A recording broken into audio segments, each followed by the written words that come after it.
मेरे बाईं तरफ सूर्य प्रकाश खड़ा है, मेरी तरफ दाईं तरफ रोहित है। हम नौजवान लोगों ने बीड़ा उठाया है कि अब हम किसी और के भरोसे पे नहीं रहेंगे, हम अपनी लड़ाई खुद लड़ेंगे। जब शहीद आजम भगत सिंह खड़े हुए थे तो देश से गोरे भाग गए थे। यहाँ जो सरकारें आज उपस्थित हैं, इनको भी सबक सिखाना है। दिल्ली वालों को तो ये भी नहीं पता आलू ऊपर उगते हैं पेड़ के या नीचे उगते हैं। उनको तो चिप्स का पता है कि पैसे वाले को, कंपनी वाले को चिप्स के पैसे सही मिल जाने चाहिए। तो हमें किसानों को मेरे की परवाह है। देखिए, मैं राजस्थान बड़े करीब से चूक गया था। राजस्थान में हम लोग 12 सीटों पे तीसरे नंबर पर है और 3 सीटों पे दूसरे नंबर पे, लेकिन हमारा प्रयास है कि हम हरियाणा नहीं चुकेंगे। तो एक जो किसान का मेरा गठजोड़ हुआ है, जिसकी नींव मान्यवर काशीराम साहब और ताऊ देवीलाल जी ने रखी थी। हम नौजवान लोग हैं, मेरे बाईं तरफ सूर्य प्रकाश खड़ा है, मेरी तरफ दाईं तरफ रोहित है। हम नौजवान लोगों ने बीड़ा उठाया है कि अब हम किसी और के भरोसे पे नहीं रहेंगे, हम अपनी लड़ाई खुद लड़ेंगे। और मेरा ये मानना है कि नौजवान जब जब खड़ा हुआ, इतिहास गवाह है, जब शहीद आजम भगत सिंह खड़े हुए थे तो देश से गोरे भाग गए थे।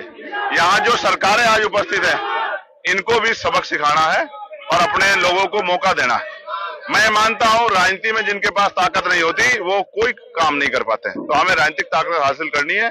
किसान का मेरे को भला करना है, नौजवानों का, गांव में रहने वाली महिलाओं को घर तक रोजगार लेके जाना है, बहन बेटियों के सम्मान की रखवाली करनी है और अपनी फसलों पर, अपनी नस्लों पर दुश्मन की निगाह नहीं पड़ने देनी। इस बात की हमें जिम्मेदारी से एहसास है। हम नौजवान। आपने अपने संबोधन में कहा हरियाणा सिरमौर रहा है भारत की राजनीति, दिल्ली हरियाणा से चलती जा रही, उल्टा हो गया है। हरियाणा जब इकट्ठा था और हरियाणा की लीडरशिप और उत्तर प्रदेश की लीडरशिप जब इकट्ठी हो गए, माननीय काशीराम साहब हमारे बड़े नेता थे, जब वो इकट्ठे होकर काम करते थे। आज भी मेरे याद है कि बोट क्लब की रैलियां क्यों बंद हुई, इसलिए बंद हुई कि बोट क्लब पर जब हमने अपनी ताकत दिखाई तो हमारी रैलियां भी वहां होनी बंद होगी। ये विरोध की आवाज थी। पहले हरियाणा तय करता था, उत्तर प्रदेश तय करता, दिल्ली कुर्सी पे कौन बैठेगा। अब दिल्ली बैठे लोग जिसको चाहे बना दो, जिसको चाहे हटा दो। इससे यानी कि हरियाणा की हिम्मत कम हुई है।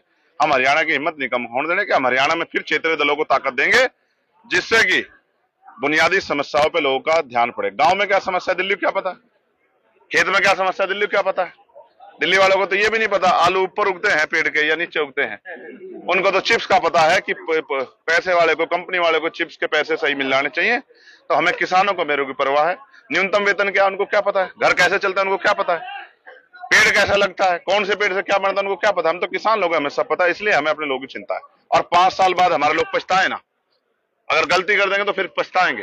गुलामी की बेड़ियां भी काटनी है, भाईचारा बनाना है, फिर किसके पास जाकर रोएंगे, तो अपनी ताकत बनानी, इसलिए हम लोग मैदान में। आज गरीब का वोट चाहिए, इसलिए चंद्रशेखर की तो जरूरत है, परंतु नेतृत्व मानने को बहुत सारी पार्टियां, बहुत सारे नेता हैं। जिन पार्टियों में नई नेतृत्व को सम्मान हो रहा है, उन पार्टियों के हाल वैसे ही होंगे।